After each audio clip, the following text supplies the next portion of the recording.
At sa pagpapatuloy, makikita nga na ang ating bida, saad nga nito, pack na daw lahat ng binili niya na bag para kay Loyexi. Habang yung dalawa naman sa likod, hindi pa din makapaniwala sa kanilang naririnig at nakikita. Makikita na lumapit na ang babae sa ating bida na may nakakatuwang ngiti. Saad nga nito, "Sir, ang total po na babayaran nyo ay nagkakahalaga ng 11.32 million yuan."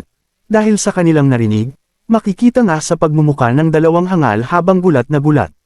Saad nga ng lalaking hangal, "Kung bibilhin mo yang lahat sa halagang 11.32 million kakain na ako ng tae ngayon na." Saad nga din ng hangal na babae, "Sira na ba utak mo, Linksen?" Makikita ng pinag-swipe na nga nito ang card ng ating bida sa babae. Makikita nga na successful ang pag-transfer ng pera. Tuwang-tuwa nga ang mga babae sa likod ni Linksen at nagpapasalamat. Saad nga ng bida sa lalaking hangal, "Di ko akalain na may ganun ka palang talento Wang Xiao ang kumain ng tae."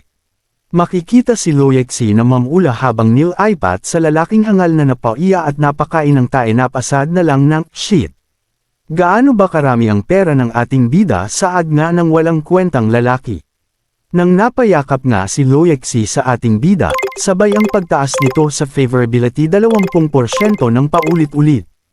Napasabi na lang si Loyexi, "Napakabait mo. Unlike some other boyfriends who only show affection on surface but didn't want to spend any money." Kasalukuyang favorability ni Loyexi ay tumaas sa 42%. Nang tinawag nga ng babaeng tanga si Wang Xiao, napasabi na lang ang lalaking hangal, "Cheng Cheng, hindi tayo katulad nila, nouveau richer lang ang magpapakitang gilas kung saan-saan at gagawa ng mga walang hiyang bagay. Ang totoong mayaman na katulad ko ay nagpapakitang low-key lang." Hindi niya alam na may dalawang babae sa likod niya ang nakarinig sa sinabi ng hangal na lalaki. Nang biglang may sumigaw sa pangalan ng hangal. Makikita nga ang hangal na lumingon sa likod na may nakakatawang ekspresyon sa pagmamuka ng lalaki. Saad nga nito, "Sis. Sister, dinob ginagawa mo dito habang takot na takot." Nang biglang sinapak nga ito ng matandang babaeng bruha at napasaad ano raw ba ang ginagawa ng lalaki dito at kita raw na may kasama itong babae. Ito pala ang sugar mommy ng hangal na lalaki. Makikita nga na tumalsik ang lalaki sa sahig kasabay ng sapatos nito. Dali-dali nang lumuhad ang lalaki sa sugar mommy nito. Saad nga nito habang himihingi ng tawad, sabay nga ang pagturo nito sa babaeng hangal na siya daw ang unang sumunod sa kanya. Dagdag pa nito na ikaw lang ang nasa puso ko, please maniwala ka. Habang hangal na babae na nagulat nga sa nangyayari at tinawag ang pangalan ng lalaki. Makikita nga sa likod ni Liu Cheng ang mga tao na natutuwa sa eksinang nagaganap. Saad nga ng isang babae habang natatawa sa lalaki, "Gusto pala nito kumain ng malalaking melons." Saad din ng lalaki sa likod habang natatawa, "Akala ko isa lang siyang nananamit ng katulad ng aso, di ko in-expect na totoo pala tong aso." Ang isa naman, "Napakalakas pala nito," matapos niyang tikman ng bruha. Nang makikita nga ang bruha habang nakayakap ang tanga na lalaki sa sugar mommy nito, tinuro nga ng bruha si Liu Cheng. At sinaad sa lalaki na, "Pagbibigayan kita sa iyong ginagawang panluluko sakin, para hindi kita iwan. Sapakin mo ang babae na yan para sakin." Agad naman nagulat si Liu Cheng sa sinabi ng bruha na ano ba daw ang pinagsasabi nito. Agad namang sinapak ng sunod sonoran na aso si Liu Cheng. Nang napahiga nga ang tanga na babae sa lakas ng sapak ng lalaking hangal, dagdag pa nito, "Kukunin na doon niya ang kwentes na ibinigay niya dito." Dagdag pa nito, "Isa kang mukhang pera." Makikita nga ang ating bida kasama si Loyexi na nakatayo lang at walang pakialam sa tanga na babae. Nang lumapit nga ito at niyakap ang bida, tinawag nga ang pangalan ni Lin Xin. Agad namang binitawan ng ating bida ang hangal na babae, habang nakahiga tinatawag nga nito ang pangalan ni Linksen. Nang tumayo nga ang babae habang papaalis at umiiyak sa sobrang kahihiyan. Biglang ang tumaas ang favorability nito sa ating bida ng 1%. Napatanong na lang ang ating bida sa sarili nito, tinulak niya nga daw si Liu Cheng, bakit nga raw tumaas pa ang favorability nito sa kanya imbis na bumaba. Nang makikita nga ang hangal na lalaki na nakaluhod habang hawak-hawak ang tinga niya ng kanyang sugar mommy. Nang nalipat nga tayo sa dalawa, saad nga ni Loyexi, "Di ko alam na ganun pala kasama, ang nagpapanggap na mayaman ang bago nito."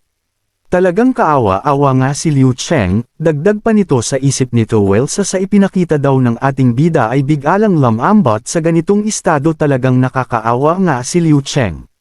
Nang makikita sa ating bida na nakangiti saad pa nito isang gold digger nga daw ang kanyang walang kwentang girlfriend, talagang deserve niya ang ginawa sa kanya matapos ang ginawa niya kanina sa ating bida.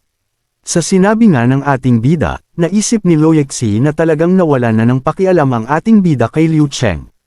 Nang sinabi nga ng babae sa ating bida, dahil sa napakabait ng ating bida sa kanya.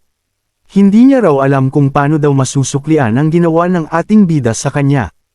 Nang napasad na nga lang ang bida paano ba raw kung bayaran siya ng ating bida sa kanyang katawan, dito nga tumaas na naman ang favorability nito sa 10% ng 2 beses. Kasalukuyang favorability sa 62%. Napasad na lang si Loyexi na ano raw ba ang pinagsasabi ng ating bida sa mga walang kwentang bagay.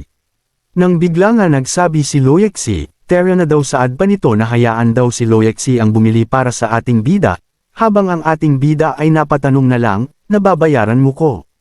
Makikita nga na dinala pala ang ating bida sa bilihan ng mga magagandang damit. Habang pinapapasok nga ang ating bida sa loob para magsukat ng kanyang susuotin. Makikita nga na sinusukatan ang ating bida ni Loyexi, nang matapos nga ang pagsukat. Makikita nga si Loyexi na nag-swipe na ng card na nagkakahalaga ng 10,175 yuan para bayaran ang damit na binili niya para sa ating bida. Makikita nga ang ating bida na napakaga pogi suot-suot ang magandang damit at dahan-dahan lumabas sa pinagsukatan. Agad naman na nakita at naakit ang mga babae na andoon, ang pogi nga raw.